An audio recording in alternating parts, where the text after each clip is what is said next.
से, रोहिणी से जो प्राप्त है बालक, इसका नाम होगा बलराम।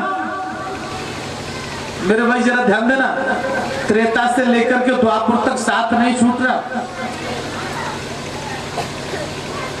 आगे बताऊंगा आपको, अभी थोड़ा सा एक विशेष प्रसंग आपके मध्य लाऊंगा। द्वापर और त्रेता दोनों को हाँ मिश्रित करके बनाऊंगा उसे। व्यासपीठ की ओर से अगर हो सका तो प्रयास करूंगा कि एक कोई अलौकिक प्रसंग तैयार करके आप तक अभी मैं पहुंचाने की, जहां तक हो वहां तक अगर आपका प्यार रहा तो मैं प्रेरित करूंगा।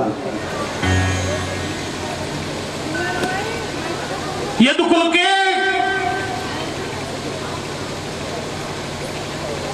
कुल पुरोहित गर्गाचार्य जी महाराज नामकरण संस्कार करने के बाद जब चलने लगे, मैया ने कहा बाबा बिना भोजन किए नहीं जाने दूंगी। मैया ने भोजन बनाया, पवित्रता से रसोई को पवित्र करके भोजन बनाया जब मैया ने, और जब भोजन बनाया ना और भोजन बना करके बाबा के समीप थाली रख दी, तो बाबा गर्गाचार्य जी भोग लगाने लगे। किसका? अजी प्रभु का। मेरे भाई एक बात जरा ध्यान देना, जिस भोजन में भगवान का भोग लग जाता है तो भोजन नहीं रहता, वो प्रसाद बन जाता है। भोजन करने के बाद तो इंसान बीमार पड़ भी जाएगा, लेकिन प्रसाद खाने के बाद बीमार मुख्यमान जी तो सत्य बताना। इतने लोग बैठे हैं, आदरणीय मेरी मातृशक्ति एवं मेरे भाई और बंधु सभी भगवत भक्त सभी से निवेदन, कितने भक्त ऐसे बैठे हैं, सत्यता है, उन्हें सौगंध है, और सौगंध भी अपने ठीक बगल में जो बैठा है उसकी है। सही बात से हाथ उठाना कि अगर कौन कौन है जो भगवान का भोग थाली में लगाते हैं भोजन करने से पहले।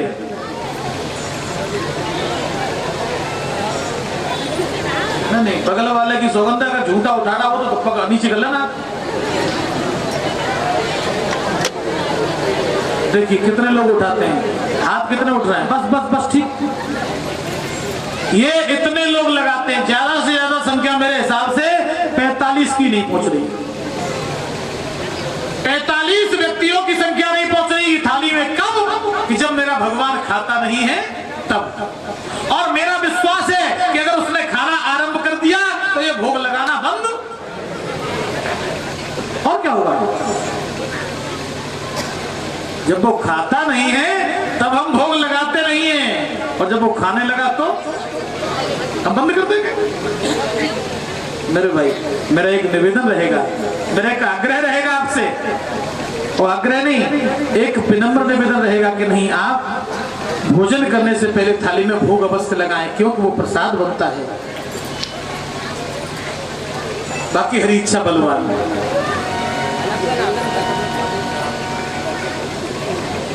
अब देखिए गर्गाचार्य जी महाराज ने भोग लगाना आरंभ किया, किसका? कि प्रभु का। और प्रभु वहां बाल रूप में खेल रहे हैं, और जैसे ही प्रभु बाल रूप में खेल रहे थे इन्होंने भोग लगाना आरंभ किया। प्रभु ने कहा भक्त बुलाए और भगवान ना जाए, चल दिए प्रभु मेरे, और पहुंचे और जाकर के थाली में हाथ डाल दिया और खाने लगे। गर्गाचार्य जी महाराज ने नेत्र खोले और देखा है, ये सुन गए, तेरे लाला ने मेरी थाली को झूठा कर दिया, मैं तेरे भोजन नहीं करूंगा। अब तो मामला बिगड़ने लगा। मैया ने कहा बाबा धैर्य रखो, आप नाराज होकर के ना जाएं, आप एक काम करें, बैठे। महाराज आप नाराज होकर के, एक ब्राह्मण मेरे यहाँ से और नाराज होकर के गया तो मेरा तो धर्म नहीं। महाराज ये गृहस्थी धर्म का कहा धर्म को है? आप बैठे, मैं द्वारा से भोजन बनाती हूँ, लाला को दूर कर दूंगी, अब आपके पास नहीं आएगा। मैया ने द्वारा से भोजन बनाया, तो द्वारा से भोजन बाबा के समीप रखा, तो मेरे गर्गाचार्य जी द्वारा से भोजन उसको, हाँ द्वारा से भोजन को और भोग लगाने लगे। हे भगवान, प्रभु विचार करने लगे, देखो फिर भक्त बुला रहा है। और जैसे ही गर्गाचार्य जी महाराज ने द्वारा भोग लगाना, आंखें बंद की, और बंद करने के बाद अखियों में से और ध्यान कर रहे हैं, नाभ्या आसी दंतरिक्षुम शिष्णो देहो समवर्तता पदम्याम भूर्म दिशा श्रुता तथा लोका नकल्पयन्। जैसे ही मंत्र का उच्चारण किया प्रभु पहुंचे, अब नहीं रुकूंगा, जाकर के फिर थाली में भोग लगाना आरंभ। और जैसे ही भोग लगाना आरंभ किया गर्गाचार्य जी महाराज ने देखा, हो अब तो कदापि तेरे यहाँ भोजन नहीं करूंगा भैया, तेरे लाला ने मेरी थाली को दूसरी बार झूठा किया है। भैया ने कहा बाबा अब की बार मैं इसे दरवाजे पर छोड़ दूंगी, लेकिन आप नाराज ना हो, आपसे मेरा एक निवेदन है। ओहो, लाला को बाहर छोड़ दिया। मैया ने तीसरी बार रसोई को पवित्र करके भोजन बनाया, लेकिन क्या हुआ, तीसरी बार जब भोजन बना करके मैया ने और बाबा के समीप रखा और बाबा ने तीसरी बार अपनी प्रक्रिया फिर अपनाई, और तीसरी बार जब प्रक्रिया अपनाई तो बाबा तीसरी बार में भोजन बना अपना फिर भोग लगाने लगे। और भोजन में जैसे ही बाबा ने तीसरी बार भोग लगाना आरंभ किया तो बाबा का अब ध्यान कुछ और है। बाबा ने कहा अब की बार एक काम करूंगा, इसे रंगे हाथ। तो अब ये पहले तो आंखें बंद करके भोग लगाते थे, अब हाथ भी जोड़ लिए, लेकिन कभी आंखें खोलते हैं कभी बंद करते हैं। अब प्रभु ने देखा क्या है कि भक्त फिर बुला रहा है। प्रभु पहुंचे, जाकर के प्रभु ने थाली में हाथ डाला, गर्गाचार्य जी ने हाथ पकड़ लिया। आपकी बात तो मौके पर पकड़ा गया, और जैसे ही गर्गाचार्य जी महाराज ने हाथ पकड़ा तो प्रभु का छोटा सा मुखारविंद खुल गया, और जैसे ही मुख खुला तो छोटे से मुख में गर्गाचार्य जी महाराज ने देखा अतल विरातल गांव ग्राम पशु पक्षी पेड़ पौधे वृक्ष लताएं समुद्र नदियां तालाब।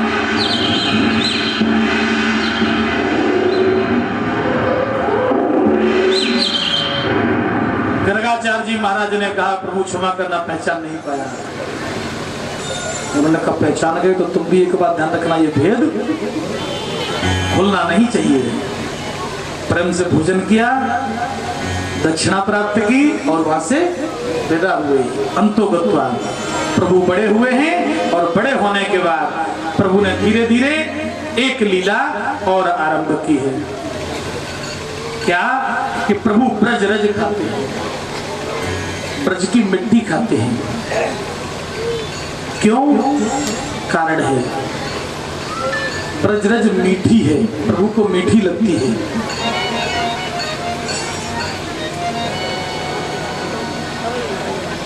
ग्वाल वालों ने आकर के मैया से कहा मैया तेरे लाला ने आज बाटी खाई है।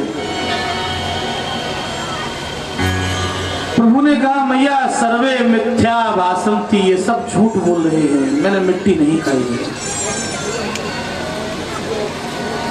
मैंने मिट्टी नहीं खाई। जैसे ही मैया ने इतना कहा कि मिट्टी नहीं खाई तो मुखारविंद को खोल के दिखा। मैया ने कहा मुखारविंद को खोल, अपने मुख को खोल, मैं देखूंगा कि तूने मिट्टी खाई है या नहीं। प्रभु ने कहा मामला बिगड़ गया। अभी थोड़ी देर पहले वही दशा गर्गाचार्य जी महाराज के सामने थी, और अब मामला बिठा था।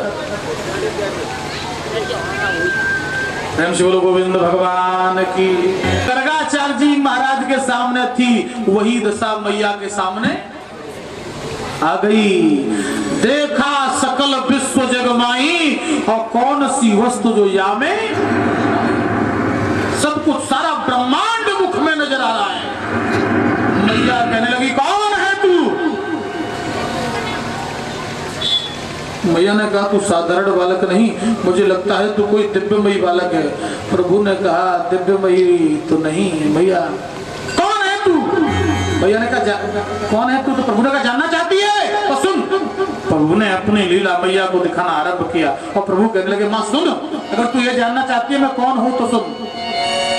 अरे काबे में प्रभु ने हर एक धर्म को इकट्ठा कर दिया। काबे में और सरकार मोहम्मद, इस्लाम धर्म में लोग मुझे सरकार मोहम्मद के नाम से जानते हैं। मैया काबे में और सरकार मोहम्मद, अल्लाह इल रहमान, और वृंदावन में यशोदा के घर कहे कृष्ण भगवान। हो मैया मोकू कहे कृष्ण भगवान। इधर में आदम आला, इधर में मुरली।